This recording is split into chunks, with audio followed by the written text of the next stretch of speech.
বহুরূপ 2 সেইখানে আমার চরিত্রটার বিস্তার ঘটছে। যে বিস্তারটা যেভাবে ঘটছে সেটা শুনে আমার খুব ভালো লাগে।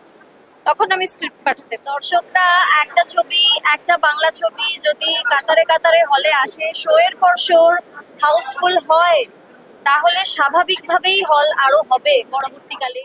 তো দেবলীনা দি কেমন আছেন বলুন? খুব ভালো আছে। তো আমরা গত বছর পুজোতে দেখেছিলাম বহুরূপী, আর আজকে 29শে অগস্ট থেকে হলে হলে বাংলার হলে হলে দেখতে পাবো বহুরূপ। তো এই ছবিতে আপনার চরিত্রটা সম্পর্কে একটু যদি দর্শকদের বিস্তারিত বলেন।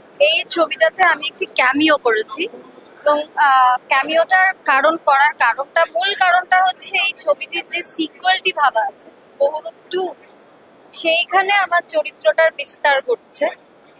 যে বিস্তারটা যেভাবে ঘটছে সেটা শুনে আমার খুব ভালো লাগে। তখন আমি স্ক্রিপ্ট পাঠাতে বলি।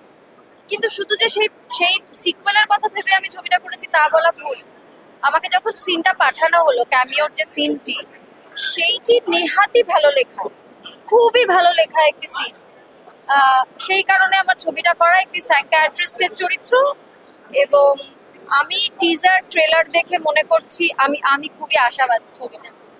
তো আমরা এখন মানে প্রিমিয়ারে ছবিটা দেখতে পাবো, তার মানে ছবি দেখার আগেই তো আপনি স্পয়লার দিয়ে দিলেন, মানে পার্ট 2 আসবে এই ভেবে ছবির গল্প লেখা হয়েছে। সেটা কিন্তু ছবি দেখে বোঝা যাবে। মানে আমি স্পয়লার নয়, এটা আমি একটা এমন তথ্য বললাম যেটা ছবির শেষে বোঝা যাবে। আচ্ছা, মানে ক্যারেক্টারটা পার্ট 1 এ আপনি বলছেন ক্যামিও, বাট পার্ট 2 তে একটা মানে ইম্পর্টেন্ট একটা রোল, তাই তো? আচ্ছা, অনেকদিন পর সোহম দা মাস অবতারে আসছে, যেটা গ্রাম বাংলার অডিয়েন্সকে টানবে। আমার বাড়ি বাঁকুড়াতে, আমার চ্যানেলের নাম হচ্ছে রামকমল সিনেম্যানিয়া, মানে নতুন শুরু করেছি, আমার নাম রামকমল চ্যাটার্জি। আমার বাড়ি বাঁকুড়াতে, ওখান থেকে আজকে আসা ইন্দ্রনীল দা আমাকে পাস পাঠিয়েছিলেন। এর আগেও আমি অন্য চ্যানেলের জন্য কাজ করেছি। তো গ্রাম বাংলার সিনেমা হল বন্ধ হয়ে যাচ্ছে, গ্রাম বাংলার সিনেমা হল আবার যাতে খোলা হয়, এটা নিয়ে কিছু ভাবনা চিন্তা সরকারের তরফ থেকে করলে মনে হয় না যে ভালো? কারণ এটা তো গ্রামের দেখার দর্শকের ছবি, কিন্তু সেখানে তো হল নেই। দর্শকরা পারে এটা করতে। দর্শকরা একটা ছবি, একটা বাংলা ছবি যদি কাতারে কাতারে হলে আসে, শো এর পর শো হাউসফুল হয়, তাহলে স্বাভাবিকভাবেই হল আরো হবে পরবর্তীকালে। এটা কিন্তু দর্শক, মানে আমি নিজেকেও দর্শকের দলেই ফেলছি। আমি সবসময় থিয়েটারে গিয়ে সিনেমা দেখি, ওটিটিতে রিলিজ করার অপেক্ষায় থাকি না। দর্শকরাই একমাত্র এটা পারে। সিনেমাটা যাতে দর্শকরা হলে এসে হাউসফুল করে দেয়, তার জন্য কি বার্তা দেবেন?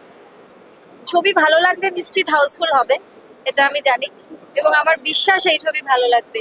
কিন্তু ভালো লাগলো কিনা সেটা বোঝার জন্য একবার তো হলে আসতে হবে। তো প্রথমবার একটাবার হলে আসুন, তারপর কেমন লাগলো সেই অনুযায়ী বিচার করবেন।